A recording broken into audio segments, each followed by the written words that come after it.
Hi everyone, this is part 4 of this series, which is a continuation of the topics that I have been discussing in the first part 3 series.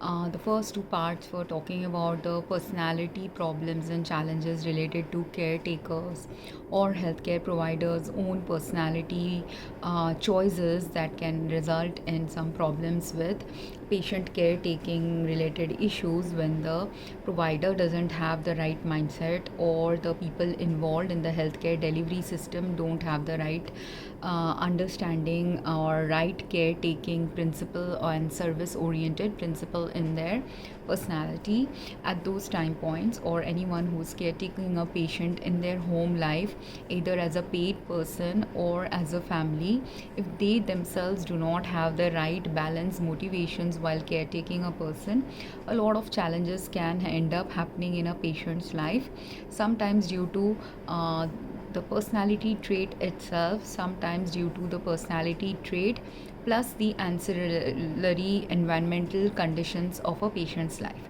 And the third video talked about some of those ancillary environmental conditions as well. And while addressing that, I introduced the topic of chemical poisoning and burn on skin. The reason why I introduced both these topics is because this is the modern world's illness driven problems which many people are not waking up to even now, even though data related to chemical usages, environmental condition, exposure related problems, and actually even radioactive poisoning related problems, all of these are cropping up in our modern lives. But the awareness about the depth at which, the level at which, the degree at which, the multiple layers at which multiple health challenges are manifesting in patients' lives is not getting examined deeply by patients or their healthcare providers, especially because when the world goes into a overdrive of just becoming a workaholic world or a achievement oriented world or a gain oriented world or a world that is too busy and preoccupied with things, that these are all the time points in life where you're setting up the systems towards failure because you're not giving the right pauses, you are not giving the right redirection, you're not bringing the right change, and the evolution that is happening at a superficial level of just increase in profit, increase in gain, increase in praise, or increase in patient population that a particular hospital might be seeing or a doctor might be seeing. So there is an increase in the numerical value, but the qualitative value of what is being offered to a patient, what is happening to society, is not qualitative in nature because the myopic reasoning that people are using about not understanding what true success, what true abundance actually means in anyone's life. If I want to live a very abundantly blessed life, or a very people usually assume abundance means a lot of monetary profit. So everywhere, a lot of profit, lot of praise, lot of gain, and these are the three things usually human are just wanting to focus on, and they are just focused on acquiring. When is acquiring a normal, and it's not the abnormal thing to acquire things? When is acquiring a needed thing, a useful pursuit? Acquiring is a useful pursuit when you are, if I am a really poverty stricken person, I don't have a home to live in. At that time, the person's desire to acquire a home, a good, clean, healthy home that will provide them shelter from the elements, good, clean, healthy food that will give them nutrition for a healthy body, that is a element of acquiring, that is a balanced acquiring. That given the money that you are earning, given the socioeconomic status you hold, everyone has some home life. That healthy home life has to be present for all humans. Healthy home, food, clothing, shelter has to be present in all humans to have at least the basic necessities of life that are needed for you to thrive and survive in life. The three basic necessities being food, clothing, shelter. And in the food, while people usually assume food is just the fruits I eat, vegetables I eat, meat products I eat, but food, essential nutrients that your body needs, doesn't simply come from food. It also comes from the liquids you consume. The food a human being needs to actually survive in a good health is also the oxygen that you breathe. So you need to have oxygen also present in your environment. The clothing you wear is not simply, people assume that the purpose of clothing is it should just protect your body from the outside elements. Like if it is hot weather, you have to wear hot weather appropriate clothes. If it is cold weather, you have to wear cold weather appropriate clothes and bedding and bed sheets. That is what is generally assumed, but that is not all the purpose of clothing. The clothing that you're wearing has to be also aligned with your health. So if I wear clothing that protects me from heat, but that clothing is, while protecting me from hot conditions, is also heavily dyed and heavily chemically infused with something that is harmful to my health, and I'm not aware of it, will the clothing that seems very comfortable to wear in the summertime be good for me to wear if during hot weather the cloth that I'm wearing is also infused with coloring agents and dyes and other problems that are harming my health? I may or may not be aware how it is harming if I haven't studied biology, if I'm not mindful about my body, if I'm not a healthcare professional, if I'm not a doctor, I may not know. But even if you are in all these professions, then also you may not know. It is the depth, and that is where the quality of work of a person of a particular class ends up being valuable for the work you are doing. Your quality of work is not, that's why, determined about by the number of degrees you hold, or number of the social prominence you have, or the number of paycheck, that amount that you get in your bank account, or all of it can determine your quality, but it is not directly correlated to the quality that you are providing. And while in the past it could have been true that you were providing some quality service to someone in a field that you're working in, it is not necessary that what you was relevant 100 years back, 50 years back, if you now continue practicing exactly the same thing in this century, that it will be relevant for practice in this century. Because whatever was relevant in the past century, some of it is necessary in this century, but some of it, if translated to this century, will be harmful for people of this century. And that's why only I'm focusing in many of my videos related to sustainability problems, operation problems, overproduction related problems, because these are also part of the healthcare narrative that people don't understand is impacting their health. And this is where, while I have the roadmap, I have to step by step tell you where the problem is going, where the challenges are, so that people in the area related to healthcare, related to service industry, related to doing some service for humanity, and all those different fields of work, everyone has to wake up to what they have to do to keep our society's health safe, to keep our families' health safe, to keep our individual health safe, to keep and monitor people from falling sicker than they are already falling. And right now, when the pandemic happened, mass scale deaths happened because mass level problems are there in the world. And if the mass level problem is only reduced to one virus, you're forgetting that one virus, while that may be the last thing that is causing someone to die, it is not the only thing that was wrong with the person's life who died. And in groups of populations of different parts of the world, different countries, different cities, different cultures, different religious belief system, different socioeconomic belief systems, all of which is determining what is keeping you healthy and what is actually harming your health. And those factors have to come, those are the patient specific factors, population group specific factors, area of certain city specific factors that need to be addressed while addressing what is going on with the patient health and what kind of therapy needs to be guided towards the patient. So very patient directed approach, population combination approach has to be applied, and that combination approach can't emerge in a doctor who's not ready to evolve with the times, not ready to evolve with the population needs based changes they have to introduce in their practice. So, for my simplest example, when the reason why I described in my previous video all the burning related different types of sensations, there is a difference in sensation as well as different in biologically and biochemically how it will show up, like with my naked eye, how I will see a burn on a patient's skin. That burn will look very different when it is a burn because of a hot element falling on my skin, and then if that hot element is oil, it will cause a different kind of a burn.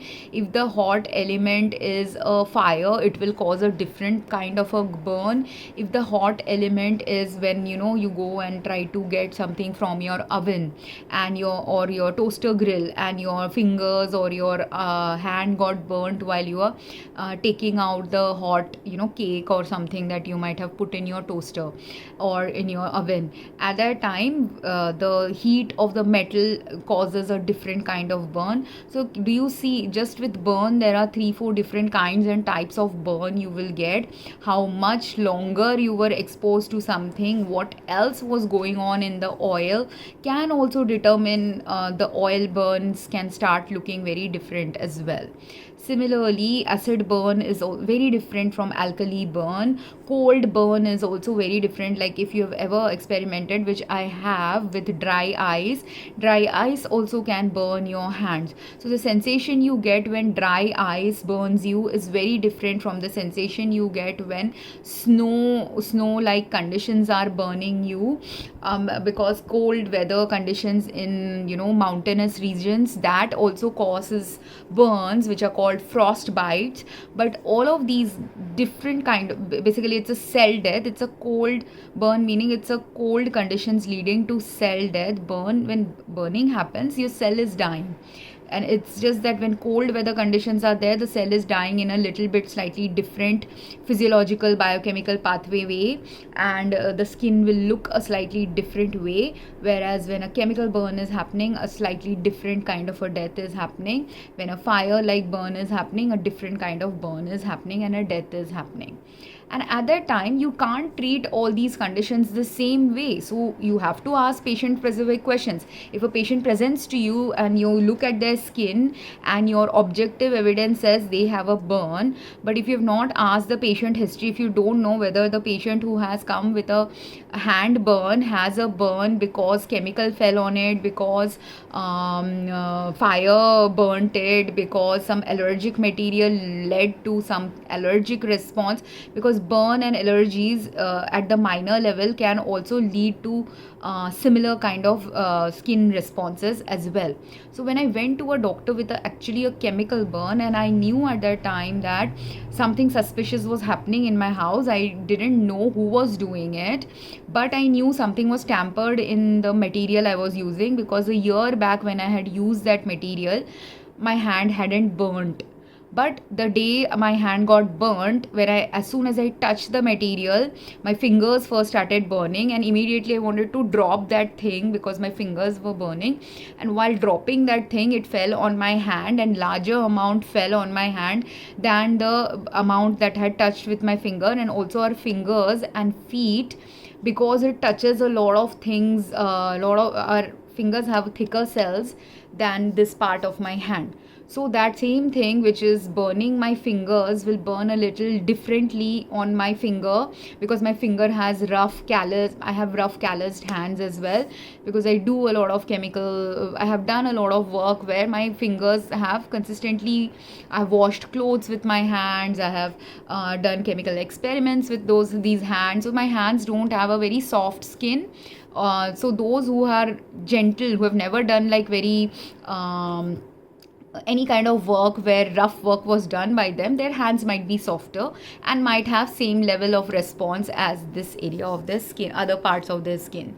But someone who is like me, who might have had a rougher life, or someone with much more rougher life than me, their hands can actually get desensitized, or might have dead cells on this part of the palm or under your feet also, you might have more dead cells. That's why the response to a toxin, when same toxin is present, when the toxin hits this area, the kind of chemical burning sensation might be here. I just felt a burning sensation and a little bit of skin got peeled off, but nothing else happened. Whereas that same chemical, if it touches this area, not only will the skin peel off, but it might also cause a rash like response. That is what I presented with when I went to the doctor.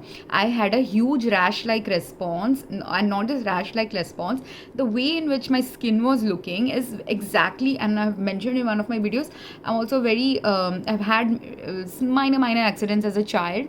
So at those time points, when I fell down while trying to learn skating one time, when I fell down sometimes while running, trying to learn how to ride a bike, when I fell down while getting off from a bus, all these things have happened to me. And in all these instances, after falling down, I injured my shin a couple of times. So when you have fallen down on the road, on an asphalt road, on a paved road, but our road still has rough surfaces, so when you fall down, you get a scratchy, you get a injury which will cause this area of your on my knees. The kind of, when you fall down, you know what happens, you will bleed a little, and then clotting will happen. And when the clotting happens on the top of the skin, a layer is formed to protect your skin from further injury. When you get a burn, that kind of, again, layer of skin happens when a burn is also happening. But you will see, when you fell down and you bled, at that time the layer of skin that forms on your skin is a rougher layer of skin, because a tight knit bond has to be created on the skin so that no more bleeding can happen. Whereas when the burn has happened, the layer that forms, it is also a clotting mechanism that is developing there, but at that time it is a softer clot, because you're not bleeding, it is just merely trying to protect that area of the skin from further getting the burn from, if it is a oil that fell on your skin or a fire that caused the burn, that kind of a burn will happen. And similarly, when an acid or an alkali now has fallen on your skin, again a protective layer will be forming on your skin. So for me, I don't know whether it was an acidic component or alkaline component, but it was definitely a chemical burn, and that's why my skin had a layer form on my skin that was very similar to a rough layer that will form when a injury happens and bleeding was happening. So my skin condition presented like that, partly like that, and partly it looked like as if how it will present when, if mosquito bites are happening to you and you keep scratching your skin, like irritating. When mosquito bites you, your skin feels very irritated, you keep scratching your skin. Or when you have some allergy from external something in your home environment, I'm doing like this to my skin, like that. If I do it to my hand also, and if I have too much allergic condition going on in my home environment, leading me to continuously scratch my skin. Again, when you scratch your skin, again the area which got over scratched can also have this red layer of clotting, reddish brownish layer of clotting thing deposit on your skin. So she looked at that and she thought it is a allergic response that is leading me to have that presentation on the skin.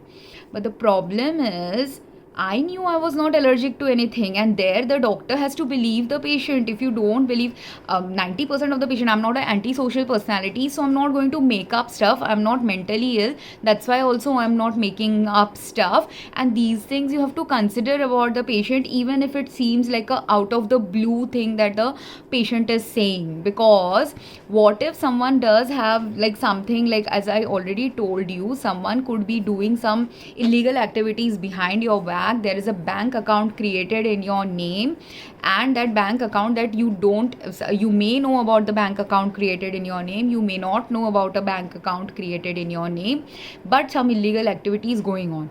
And let's say some illegal activity of that kind is going on, where now someone wants to talk to you about that illegal activity. But if they some cop who's investigating it wants to maybe come and talk to you, but if they come and talk to you, the person who's a criminal, if they have now found out that someone is going to come and talk to this person about what I have done in this person's past, does that person have a ulterior motive of now killing the person who is a witness to what actually happened? They assume that just because they've created an account in someone else's name, they can get by with doing illegal activities under someone else's name. So while the illegal activity is being done by person X, but because the account is shared by X and Y, or it has been completely made under the name of Y when Y was younger, but Y didn't know why that account was made in their name. So they have never operated that account, or very rarely operated that account, or checked what was going on with that account. So in all these instances, the person will not know why something is happening to them, why they are the victim of someone wanting to harm them. But will the harm be there in their life if someone has ulterior motive to have them killed for some reason, or have them go through some harm for some reason that will benefit another human being, right? So do you understand that when I go to a doctor now, if a doctor assumes that I am a normal patient because I look like an ordinary person and I don't look like someone on whom someone can potentially have some ulterior motive to kill them, isn't that a doctor's fallacy? You don't know my personal life, you don't know my personal journey, and this explanation I can give to the doctor when the doctor first believes me that when I tell you this is a chemical burn, it is not a allergy that you are assuming it is, because maybe I was going through some allergic thing, something, because when I went eventually to the doctor, I was having some other health issues where she gave me some medications also, like she gave me like a energy drink that people who are going through flu and allergy like symptoms, they are given those nutritional drinks with vitamins and minerals in it, which if you mix in water and drink it, you will get back your if the allergy is caused by, let's say, vitamin, some allergy like response is caused by some deficiency, if you drink that, you will feel well. So that flu like symptom or allergic flu like symptom that I was presenting with, as well as the hand injury that I had, I presented with to the doctor with two different conditions going on at the same time. But they only treated the condition that was visibly easily available for them to treat, and they gave the medications for that those symptoms which they confirmed looks like a flu like thing or a allergy like thing, and they gave medications for that. But the symptom where the patient, me being the patient, telling the doctor that this is a chemical burn and I need treatment for it, she didn't give me that treatment for that chemical burn. And now the problem zone is, if I am indeed a target of someone wanting to injure me for some reason, at that point of time, if you've not trusted that I had a chemical injury, you didn't give me the diagnosis that a chemical burn was present and chemical injury has happened, I can't go now and without getting the certificate from the doctor that this is a chemical burn, you have not detected it's a chemical burn, I know it's a chemical burn because I felt the difference. It wasn't an allergic response at all, and I really realistically felt a very different the material when used a year back had a very different response on my skin than when I used it that year. So at that point of time, you're not believing the patient, you haven't done the due diligence, you didn't give the recording only didn't happen of what went wrong with the patient. Wrong recording has happened. Chemical burn is going on, but you have recorded that it is a allergy. And then while some medications that you give for treating allergy or chemical burn, because inflammatory responses had now happened in that skin area, if they give me a anti-inflammatory medication, will it be effective for me? Yes. If they give me some antihistamines, will it be effective for me? Yes, they might be effective in treating my some symptoms related to the burn, but a rash needs slightly different treatment protocol than a chemical burn. For a chemical burn, you have to remove the contact toxin. So while she didn't believe me, I had to throw away the chemical toxin in my home, and at that point of time I didn't know that something suspicious was going on. Only later on, when 2-3 other suspicious things happened in my home, that is when I understood that something suspicious is going on. And then when I went to the cops to now report that, the problem is there also I fell through another problem now, because when I had suspicious activity led disease symptoms, and I'm not talking simply about my burn, the other suspicious activity related health symptoms also showed up in my body. But now if I don't get a doctor to first believe that I am ill, That is another problem. So for some of the other symptoms, even though I was severely ill, they were not ready to understand because I look very good in health. Even if I showed up with tachycardia, they were not ready to understand that tachycardia could have need some further investigation.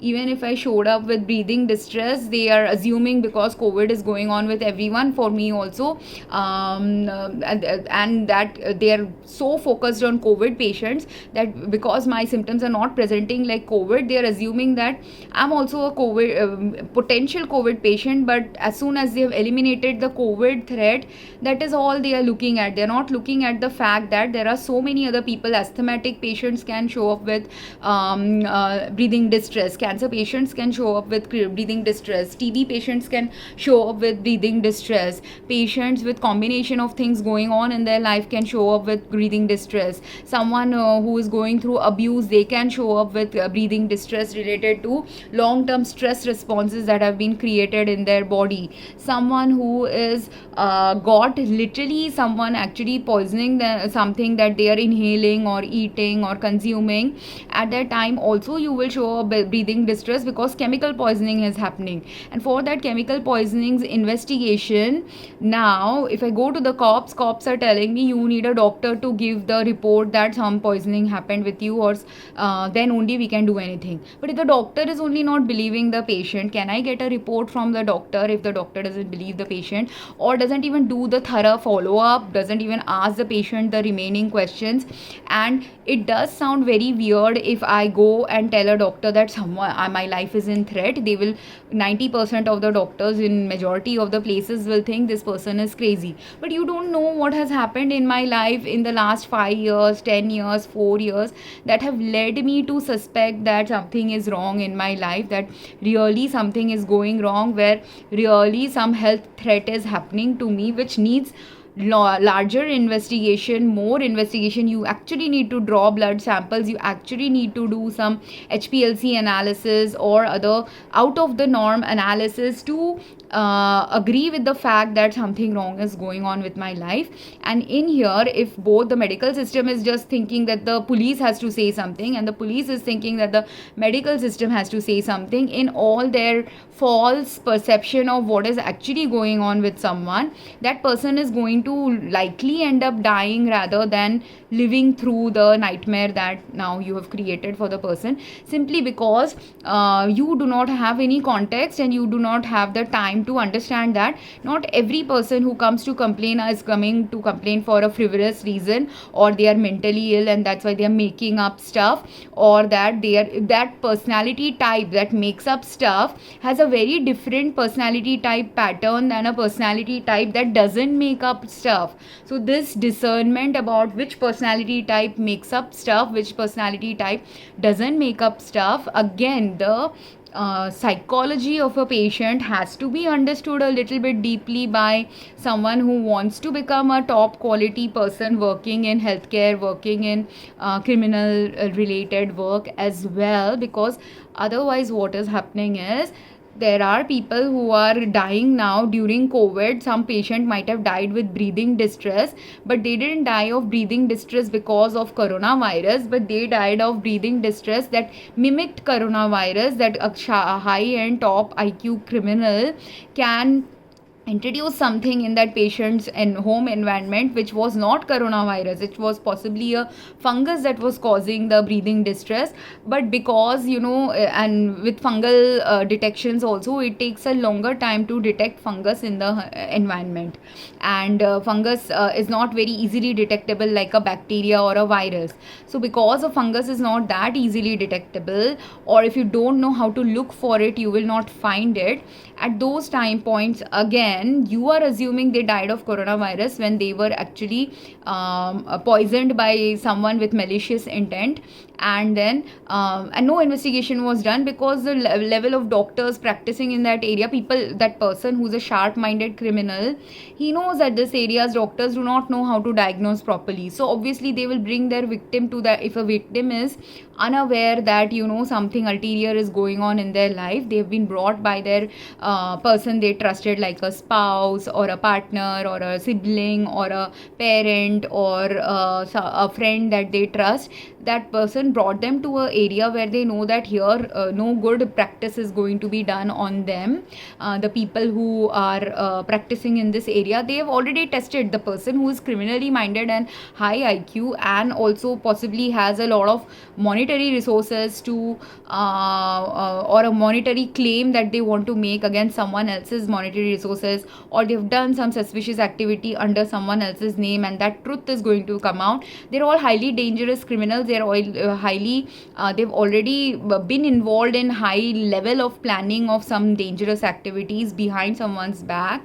So for them to easily, slowly, step by step lure someone into a trap is not a very difficult thing to do, especially if the person who is getting manipulated, whose money is getting misused, or who may have some money lying in a bank, that someone knows that maybe your grandparent left you some money. You don't know that your grandparent has left you some money, because the people who know that the grandparent left you some money is either your parent or your guardian or your siblings. They all know that there is some money in your bank account, but they didn't tell you that in your name there is some money that has supposed to come to you.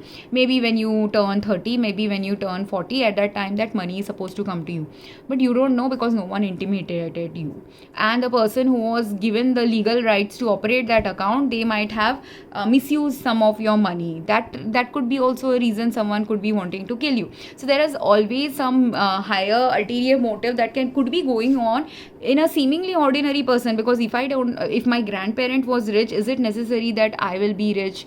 No. But is it possible that I could have had a rich grandparent whose money I haven't yet had access to, but when I'm supposed to have access to, someone else knows about it and they can do something to me, right? So I don't know what is exactly going on with me. I don't know. These are all speculative things that need to be investigated. But what is the definitive thing that has definitive proof but is not getting investigated is where the problem zone is. The problem zone is when I know a chemical burn has happened from a thing that shouldn't have any chemicals in it that should burn, then that means someone has introduced something deliberately in that. So that needs investigation. But I can't go, and if I go and take that sample to the police and the police is not ready to investigate, there's no forensic department or something in our area, how do people who have some problem with some chemical poisoning going on with them, how are they going to get the recourse from find the actual help for it? And this is my personal journey, that someone is personally trying to do something to me. But there is also not something just personally happening with me in recent years. There were also certain things like I'm buying products from the market, and those products, and I've talked about some of those products, like our energy drinks, fruit juices, our cookies and biscuits and ice creams and water. All of these also have chemical contaminations, heavy metal contaminations in them. And in one of the products recently, I also found something which seemed like very glass-like contamination in it. And I've complained to the company now from where I have bought it. But now if no one does the due diligence about that product that has glass in it, I have complained about it. But if and this is both a public health issue as well as a operational functionality issue, as well as collaborative work related problem zone issue of multi levels, which is how areas whole population can get wiped out very easily by some nefarious activity done by a highly trained set of criminals, and which is also a problem. And all of it might seem like a very fictional mumbo jumbo thing, that I might have read a fictional series and from there I am making this up, but it is not a fictional thing that I am living through. I am actually living through this problem right now, where I went to the hospital after consuming a food product that had chemicals in it, which led to a chemical burn in my renal system. And again, I can't convince the doctor, because the doctor has this blinder and a belief system that when I'm going to the doctor, presenting to the doctor with urinary incontinence or burning sensation like symptoms, they are assuming that it is a urinary tract infection caused by a microbe. They're forgetting that there are chemicals and heavy metals also in our environment, in our food, that can also result in similar symptoms. And the distinction between the symptoms is first made at the patient level. If the patient is aware that, I know that I do not have microbial infection, if the patient has that much knowledge, that much thing you have to trust about a patient.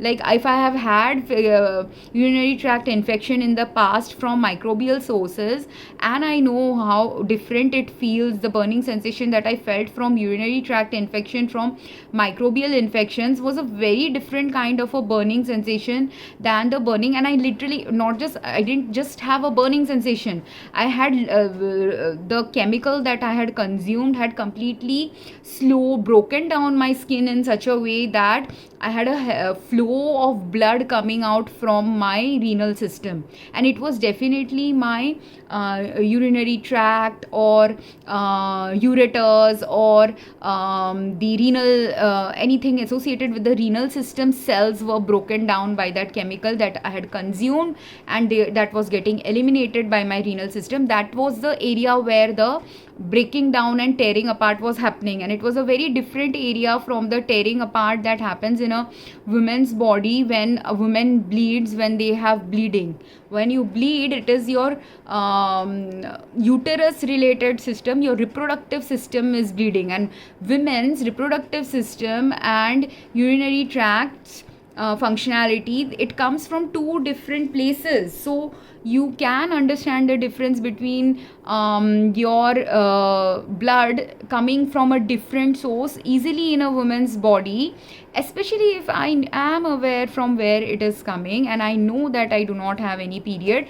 But if you just assume foolishly, just because I am a woman, that it is coming from my period related blood and it is not a different blood, you're not even doing the due diligence again that is necessary for a pathologist to do, to distinguish between the cells that are different. Because the cells that are going to come from my uterus will look very different from the cells that are coming from my kidneys, will be very different from the cells that will be coming from my any other organ that it is coming from. Because whichever organ was breaking down, and its cells will present very differently in the sample. So if I was having periods, the uterus, it will have eggs in that sample, it will have those unfertilized eggs will be there in that blood, right? That is the difference between understanding. If you don't have any unfertilized eggs and I am a viable woman who still produces fertilized eggs, I'm not a menopausal level woman, at that time when fertilized eggs are still or fertilized or unfertilized eggs,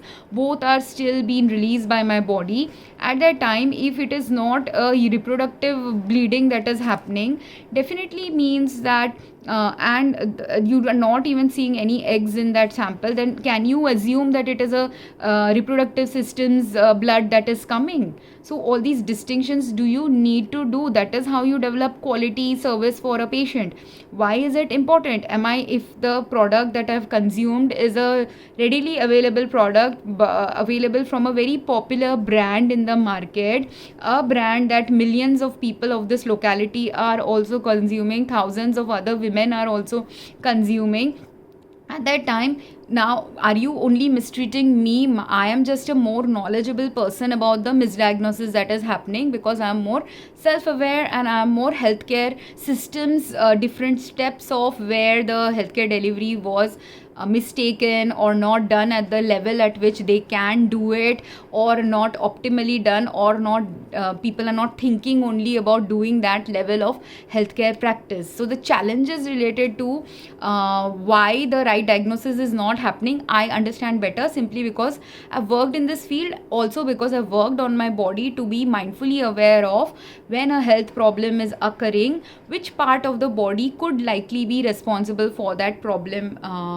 to occur in that body. That also, those people who do meditation, those people who are very attuned to their body, they will also know a little bit better about which part of their body is getting impacted by something. So now I have presented in a hospital with a chemical burn from eating a food that is a packaged food which is being sold to millions of people in the market.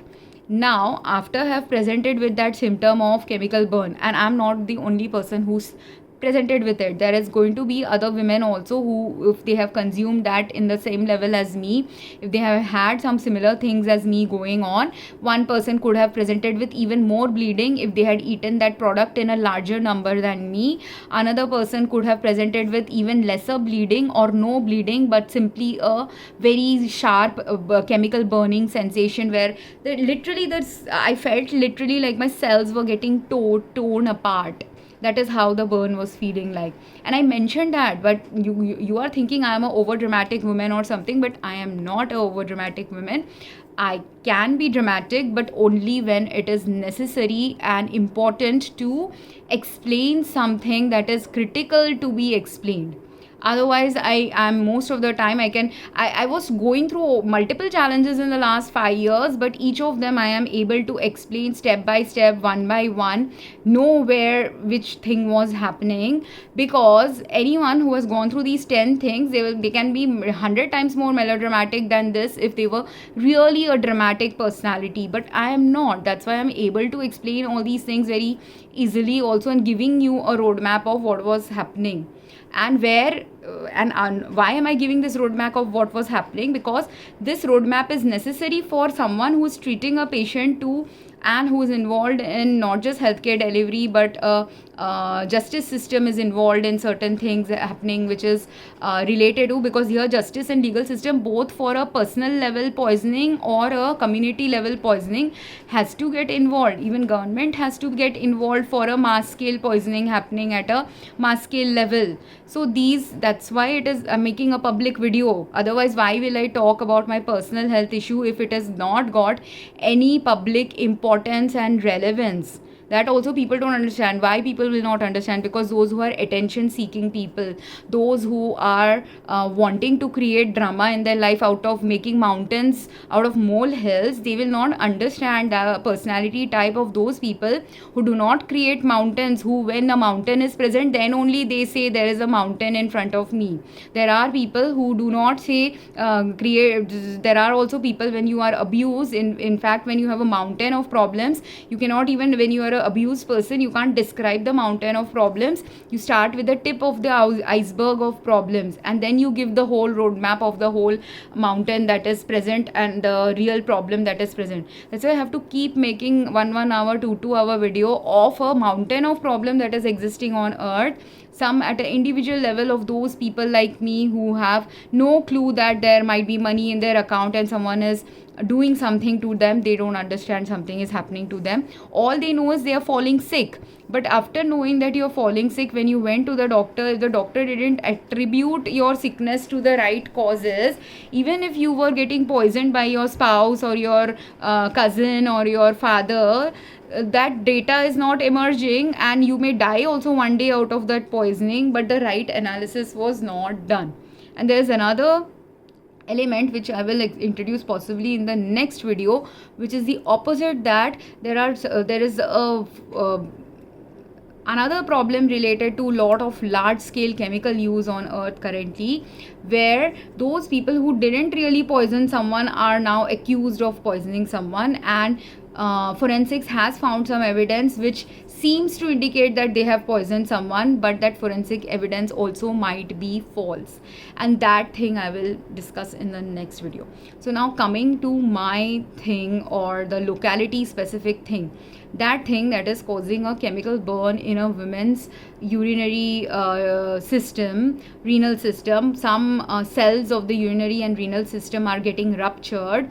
If you do not do that analysis that some chemical is causing them a burn, if you do not do a HPLC analysis of the urine to find out what chemical is doing the burn, can ever in the future or present of that person's life, can an antidote to that be ever found for that person? You can't find that antidote only if you do not know that there is a particular chemical that has been introduced in our foods that is harmful to our health.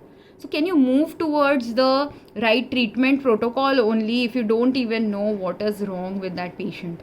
You may give me some temporary pain relief drug, to prevent the burning sensation from going away, or you gave me an antibiotic, but if I have no microbial infection going on, that antibiotic is merely adding one additional pollutant to the earth and my body, because it is a pollutant to your body. Any drug that you take is a pollutant to your body if you're taking it for something that is not even there in your body. This is also something people have to understand. Giving someone a drug that is not necessary for them to get treated with, that is not needed by their body, and if that drug has a potential now to cause, if someone is weakened immunity status, and maybe they are having some liver problems, maybe they are having some heart problems, whatever else, kidney problems, whatever problems they are having, at that point of time, if you give me a drug which has a potential now to damage my kidney, damage my liver, damage my heart, or some other organ, because I'm already at a weakened state, like some chemical has been given to me which has weakened my body, plus now another chemical you are giving, assuming that I have an infection when I don't have an infection, and that chemical is now damaging my body further. Those two drug interaction, like a chemical already given via a food I have eaten, and a chemical that has been introduced via a drug you are prescribing, while the drug is appropriate therapy when I have a microbial infection, but it becomes inappropriate therapy when I don't have a microbial infection, and it becomes not just an inappropriate therapy, it becomes a harmful thing introduced in my body when my body's immune system or other systems are already down from multiple chemical exposures or one or two chemical related problems that are the real reason why I have come to the hospital. So do you understand why it is important to understand whether a patient has come to your hospital because of a chemical injury? That chemical injury is an important factor you have to understand. And we live in an industrial area. So if in Navi Mumbai the doctors are not waking up that chemical injury is a part of injury that is possible to any patient who is living in Navi Mumbai, going to them for healthcare recovery and healthcare healing related purposes, at that time, if you've forgotten that one major factor, that we live in an industrial zone, so because we live near an industrial zone, the air and water of this area is invariably contaminated already with some chemicals that are impacting our health in the long run. And we not only live in industrial zone, certain parts of Mumbai and Navi Mumbai are also and other different parts of India are also near radioactive material zones. So now and this is all the things the doctors in this area are ignoring. They are ignoring the fact that we live in an area where heightened radioactive activity could have happened. We are living in an area where heightened chemical activities could have happened. We are living in an area where, as a consequence of the radioactive activity and chemical activity, a patient's health is already deteriorated because of continuous ongoing exposure to some materials in this area that can impact their health long term as a consequence of the environmental conditions of this area. And then now I'm eating it was a chicky like product. It is not a chicky. I don't want to name the brand right now, because I can give a list of brands. All the brands I've consumed in the last 5 years, 90% of the brands had some chemical problems in them. Some were very I will talk about the chemical problems of food products later on in another video. But the issue is this product, it has been made at a manufacturing facility, and let's say again that manufacturing facility may not be a manufacturing facility in Navi Mumbai, because India being a very and it is a global society right now, so your food could be coming from anywhere.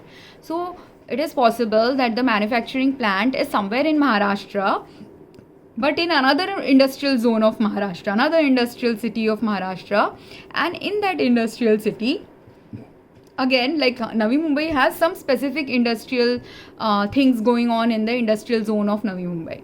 So the chemicals, if I have a chemical pollution going on in my body that is impacting my health, the chemicals that are present in our local Navi Mumbai environment, like if there is a pharmaceutical industry that is producing 3 drugs, those drugs could also potentially be there in my water supply and in my body. If the local dam uses 3-4 different chemicals to ensure that mosquitoes don't fly around or the pipeline stay fungus free or something, at that time also 2-3 chemicals from the dams and municipalities work could also be present in the water supply. And then if enough of it is accumulated in my body, they are all resulting in chemical poisoning or multiple chemical exposure related poisoning incidences in my health. Not just my health, but everyone who lives in this area, their health is invariably impacted from a minor scale to a major scale depending on multiple patient specific factors. Does that make sense? So if there's a pharmaceutical industry, there's a chemical factory, there is a other product manufacturing factory, clothes dyeing factory, all of their chemical activity related things that have been done legally or illegally, all of them could be impacting the soil environment. But is that the only chemical of this area? No. The industrial zone adds one extra element, but whatever, if there is another city which is closer to Navi Mumbai where no industrial zone is around, but they also will have water pollution, but from where? Their water pollution will be from the normal human-led activities that uses a lot of chemicals. So if that locality has a lot of diseased people living there, all the diseases led people are taking a lot of medications, all their medications metabolites or the medication itself might be there in their local water supply. Another area where a lot of elderly live, again when a lot of elderly live in a particular area, again whatever medications the elderly are using in that area and whatever cleaning activities, other household chores that are being done in that area, again it is accumulating in the water of that area. So these are every location specific factor has to be now looked into, patient specific factor. That's why is important in doing the real in-depth analysis of what is going wrong with the patient's health, and then how do we take care of when it is a mass scale problem happening in a large scale area. You have to have a large scale mass scale solution to that problem so that you minimize the impact of health problems of that area. Like if this area has 100,000 population and 100,000 people are getting exposed to the chemicals that they are using in their own homes, plus the chemicals their neighbors are using in their society, plus the chemicals the local municipality and local industries and local hospitals, even hospitals, if a hospital is there in your area, even that hospital's chemical usages are also going into the water supply of that area. So you don't understand how this impacts you, but they all impact you eventually. And eventually after impacting you, when enough chemicals are there to fudge up the data, that time what is going to happen, or when a chemical and a microbe is there to fudge up the data, it's even more difficult to diagnose a patient. I also presented to a hospital one time where at that time I was having shivering like symptoms also, which I knew was happening from fungal infection, but I was not able to convince. I knew it was a fungal infection. No doctor was ready to understand it. A fungal infection was going on. I tried to do a test related to the fungal infection. Again, the fungal infections test didn't show up to be positive, but that doesn't mean that I didn't have fungal exposure. In fact, if someone does an analysis of the homes I have lived in during that time when I had the fungal infection, all those homes have fungus of different kinds. Different variants of funguses are there in different homes. So each of them in combination have done something to me. May not have been in enough level. Like when the sputum sample was collected, if and I mentioned it possibly in my one of my previous videos, but if a thick sample with sputum is collected, it needs to be diluted with the right agent to give a good microscopic structural analysis of it or grow it in another medium to help, because when fungus spores are there in your body, it takes a while for it to grow. So you need actually a report after 6 weeks or 2 months to technically know whether you have a fungal infection. But this lab gave me a report within 4 weeks. So in 4 weeks, if that fungus didn't grow in 4 weeks and it's a fungus that grows in 6 weeks, or if they didn't use the right medium to ensure that the fungus will grow, like let's say, because I have seen, I've gone to pathology, not this lab where the fungal report was sent, but I had gone to another pathology lab and I was just speaking to them just as a healthcare professional, as well as some other fungus related testing I had done with them. At that time, in that testing, I was not 100% sure that fungus was going to be there in that sample. So if that sample came negative, I had no question about it. But their mechanisms told me the funguses they were actually testing, they were only testing for 3-4 common funguses of this area. But what if, because of global traveling, or if domestic and international terrorism is going on, there are new funguses that have been introduced in their environment, or if some lab is there in nearby industrial area where some experiments were going on and some new fungus got introduced accidentally in the air, or if too much fungicides have been used in your farming, so some virulent new form of fungus has emerged. If all of these scenarios are playing out now, then what is happening is you are not aware of the fungus in the environment, fungus that has been either deliberately introduced or inadvertently introduced, fungus that has been there in the environment, but your testing protocols only test for 5 funguses that you've been testing for last 10 years. But in the 10 years, there are many other funguses your lab should be testing for, but they don't have the materials or resources to test for those funguses. And as a result, while fungal infection could be going on in a patient, but your lab is showing a false negative because your lab only tests for 5 funguses, whereas right now in this area maybe 10 or 20 variants of funguses are there that needs that also needs the proof that there is 5-10 extra funguses in this area, which a government agency can do that testing in the localities of homes where someone did have a death and that it was a fungal infection related death. Maybe in that home you can go and collect some samples from the home environment to see whether what kind of fungus strain is present in that area, because something that is present, let's see, in my neighboring building someone died of fungal infections, repeat fungal infections, and because there was repeating fungal infections, it could be that some fungal infection came from the home, some came from the hospital. This is another element. Like how there are hospital acquired bacterial infections. Nowadays patients also get, during coronavirus pandemic only, you heard it in the news, there were patients who also got hospital acquired fungal infections. So that is also an important factor to be examined, not just for hospitals, or it was for something for hospitality industries and homes to become aware about, because the same thing that is causing an infection to perpetrate in a hospital can also perpetrate in your homes.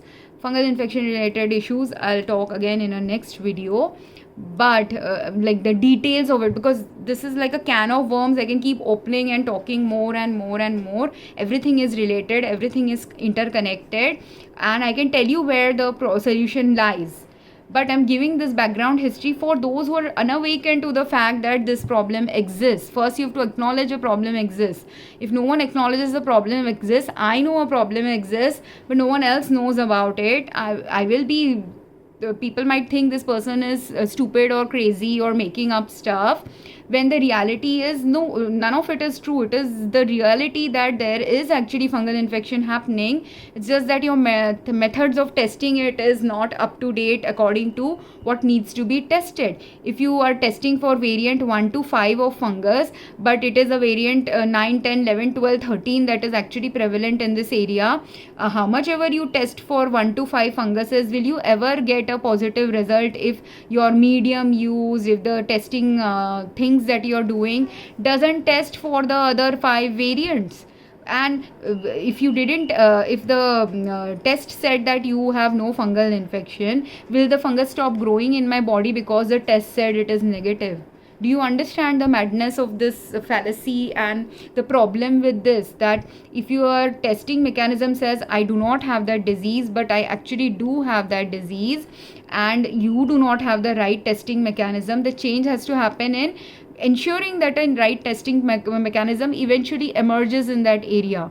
And the second thing is, if I being a knowledgeable person, I know it was a fungal infection that happened. I did some, other things to get rid of the fungus, like coughing it out regularly if it is a respiratory infection, if it is a urinary infection, peeing it out regularly, or taking some antifungal supportive foods, nutritional foods. Maybe I did that, and some of it did get away from my body. But that has happened to which person? The one who has been mindful, who has done certain measures to ensure that the fungus doesn't keep growing in their body continuously. But if another person is unaware completely and a doctor gave them a clean bill of health that they do not have any infection, they came back home but they actually do have fungal variant 9 infection, and they got treated for fungal variant 5 infection, because every fungus needs, some fungus have common antifungal drugs, but some variants of fungus need a different antifungal drug as well. So you didn't even get treated for the fungal infection you had. Your symptoms were fungal infections, symptoms might match very easily, but if you didn't get treated for the right variant, or maybe you did have variant 5 in your body and variant 9 in your body, but the testing lab only tests for variant 5, and when you were hospitalized, the hospital said you do not have any more variant 5 and they have given that you are healthy. But the reality is you had 5 and 9 both in your body. The 9 is not getting tested by the labs because they are not aware that there is a variant 9 present in your locality. So or that their medical systems have not upgraded according to the local population's needs basis. So now they've given you a clean bill of health. You came back home thinking my infection is resolved. But if your infection is not resolved, and when there were 2 funguses in your body, obviously the level of disability and illness you will have is much higher when 2 microbes are causing illness in your body. And then if one of it is treated, will you feel better? Of course you will feel better, because at least one of the problems is gone. But when the other problem is not gone, even though you have improved in your health condition as a result of one of the funguses being treated from your body, the other fungus is still active in your body. So you're not completely recovered. And now that one fungus is gone from the body, the other fungus may now have the food to eat to become even more active also sometimes, highly active also sometimes, more highly active, because the first fungus might have kept the fungus 9 a little bit less in growing potential. But as soon as fungus 5 is dead, now the fungus 9 has a lot of nutrition. Right? So now fungus 9 will grow a lot in your body and you might end up dying at your home. So did you get, so even though your family spent a lot of money, you spent a lot of money, you went to a lot of doctors, did a lot of tests, did you get the resolution to your health incident, or did you end up dying because no one knew only that fungus 9 was there in that area? So, and if the fungus 9 was introduced in the area because of over fungicide use, a use that now government has to wake up to, so that farming activities and other gardening activities stop using that chemical, right interventions in that level have to be made. At that point of time, does a government intervention need to come in place slowly to ensure that fungicides use gets reduced in the environment, so that new variants of other funguses don't keep growing in that area? That is one thing people might have to do. If there are labs in your area that were testing funguses, they might have to shut down their testing for a while, or some other intervention might have to come up where WHO level like work might have to be done.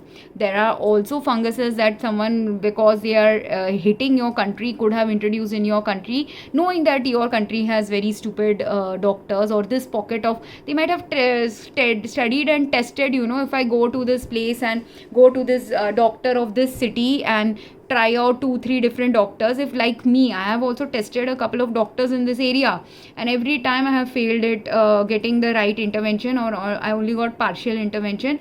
The complete intervention was not happening, and I was testing the doctor because I was literally going through 2-3 different challenges at the same time. So I had to keep going to figure out if I can get any intervention when the intervention was not happening, or when I went to such a severely disabled state that I do not have the energy to pick myself up from the bed and go to a doctor.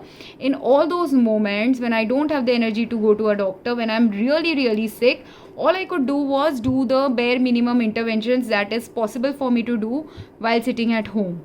and if it helps improve my health condition slightly more than what it was a few years back, well and good. But if it doesn't improve it, in the meantime, I'm making these videos because I don't know what is in my future, but I do know what is in other people's future as a result of the consequence of the level of either unawareness, stupidity, unconsciousness, lack of cooperativeness of two different units to work with each other. Because there could also be someone whose family now has introduced fungus 9 in their homes because they have some ulterior motive. They might be an antisocial personality, they hate their parents or they hate someone in their family. So the hatred that the family never knew that they were hated on since childhood by someone for some reason. But it could be all these reasons related to money, reasons related to they do not want to take care of you, but someone gave them the job of taking care of you and they hate that, so now they don't want to take care of you anymore. So they have gone and someone gave them the money also, that if I give you this much money, I will introduce this fungus in this area. And and they know that they are biologically, like maybe they were not a doctor, not a pharmacist, not a healthcare provider at all, but they have studied biology to know basic biology. The high level criminal doesn't need to be a high level doctor or a high level any profession. They can just be a ordinary citizen, just having the right knowledge to do any kind of good work and evil work. Both needs just the right knowledge to do that work. And the evil work is done by those who not only need right knowledge, who have the intention of harm continuously inside of them. They do not enjoy a normal life, they want to continuously harm, or they have some illnesses that pushes them towards just the reckless behavior and reckless activity, all of which you can find in their patterns. Like if you want to understand if someone is an antisocial personality, you do not need for them to actually murder someone before or prove that they have murdered someone. Their antisocial personality behavior also shows up in all the other reckless activity, all the other callousness filled activity, all the other lack of thoughtfulness filled activity that person is doing. That is also a way in which you can figure out whether they are antisocial, whether they have lack of awareness, whether they are truly completely foolish, or whether they have ulterior calculative gains based thinking going on with them. So this is important factor in treating a patient, because or even understanding that not everyone has good family members, not everyone has a good life. So when a person with a bad life is coming to you, you are the only resource they have left, where if the testing facility or if the police doesn't investigate it in the right way, if the doctors don't investigate it in the right way, if they have the money, they can possibly go to a testing facility. If they have the energy and health, they can possibly go to a facility. But if you don't have the energy, don't have the health, you cannot go and investigate things that are high level things to be investigated, that are mass scale things to be investigated. Can I go and I can report like, okay, this product had glass in it, this product has pterodotoxin in it, this product has fungus in it, because I know some of these products literally had these 3 things in it. Like when I was traveling in train in India, many train foods and drinks, some train foods and drinks had microbial contamination from cross contamination of pipelines or water supply that is happening. So the water that is used for railway cooking of food, that water had sewage contamination in them. So sewage smell was present in not only the food but also the tea that they are giving you, also the bottled water that they are giving you, because the bottled water's filtration system is not able to remove all the sewage related elements from the water. It looks like crystal clear water, so it's not that all the sewage is not getting cleared away, but some of the sewage elements are still present in that water. So not only that, after consuming that water, because sewage material was present in that water, I had stomach upset. But because I became aware that there is sewage in the water, I was very thirsty, I wanted to drink 1-2 liters of water, and that is generally what I drink. But instead of drinking 1-2 liters of water, I ended up drinking only half a liter of that water. So I got only half a day of stomach upset. Whereas my brother, who traveled in the same train system, some days later or weeks later, I told him also that this is the problem in this area, you need to be careful about the water you are consuming in the train. Now again, it's the same problem. You don't trust the source, that is your call. If you trust it, it benefits you. If you don't trust the person who has the knowledge of what is going on, it benefits you. So while I told my brother don't drink the water, he drank the water, he drank the soups, he drank all the foods that he is not able to detect has something problematic in it. So while I only consumed a little bit, half a liter, 1 liter, and cautiously asked them that even though they had a RO system, like when I was staying in a hotel, I asked the hotel also had some sewage problems. So even though the RO water was filtering out many elements, it was still not filtering out the sewage elements. So I was drinking the bottled water of that area which didn't have any sewage content in it. So while I was drinking the bottled water, my brother was not drinking it. He drank the normal RO water that they were providing. Then in the train also, he traveled with the normal train's bottled water, which was a RO filtered water but had sewage elements in that water. So all of this led him to have a extreme diarrhea like phase for a few days. Now a diarrhea like phase which he can treat with medications, but how long are you going to continue treating if every water in your area is contaminated, every source of water is contaminated? Medications are not enough to treat everything that is going wrong with your health at that point of time, because that pure water is also needed. And if you don't understand how to get the pure water in the right way given the current conditions of that place, you will not, and you are basing that the RO water was able to filter out our water systems many years back when the number of elements that were causing water pollution was much less on earth. But the same RO system that was able to filter out a lot of toxicity 30, 40, 50 years back, now that RO system is failing and is not able to take into account the filtration needs of this century. And also not just the RO system, any filtration device systems that have been created currently on earth cannot take, there is a limit to which where filtration is the solution, and that threshold of where filtration is the solution has been crossed. Why? Because the level of contaminations present on earth is so high. It is not contaminations that are visible to our eyes, but they are present in microscopic level. But so many microscopic level of contaminations at different levels are present that if each of them are not resolved step by step, one by one, in the right way, where you minimize the production only of that excess sewage, you minimize the production only of the excess microbes, production of the excess fungus, that is the solution now. Or minimize the excess production of chemicals that are harmful to our body. All of these are the levels where you have to work on. This is the thing you have to do in this century. But you can't do that, because that is preventative care is the first line of care you have to give to everyone, because there are so many things that are causing our health harm. So if 5 things are causing my health harm, you can take medicine for all 5 conditions, provided none of those drugs are going to interact in your body and cause harm to your body. And you can take medicines for all those 5 conditions, provided your body is at a level where medications are enough solutions for treating those conditions. But if you are at a level where your body is so weakened that if you take medicine it will cause health harm, you can't treat all the 5 conditions. At that time you have to do preventative care. If your body is weakened, 1 or 2 might need to get treatment but for a few of them you have to do preventative care first, so that your body doesn't continuously stay at a weakened status. And those people who are not able to do it are the people who are then dying of the latest virus or the past coronavirus, or in many centuries back or years back, people used to die of pneumonia virus and other viruses.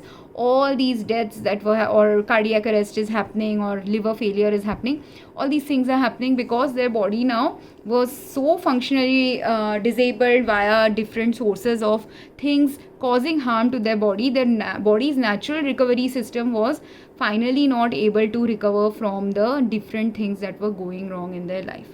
And That's why I'm making these videos, because if we want a healthy society, if we want to take us all towards a healthier, more balanced society and more functional society, all the places where dysfunctionality exists and mistaken beliefs about what is a right solution and wrong solution exists, that is when we progress into a place where wrongful solutions get executed as the right solution, but those solutions end up actually causing harm than good. And many solutions that were supposed to be good in the last century or worked for humanity when population density was lower cannot be the solutions that can be in place when population density has reached a level where a different approach is now needed. I hope this made sense. If anyone has questions and comments, please post your questions, comments, or get in touch with me. Thank you. Have a great day.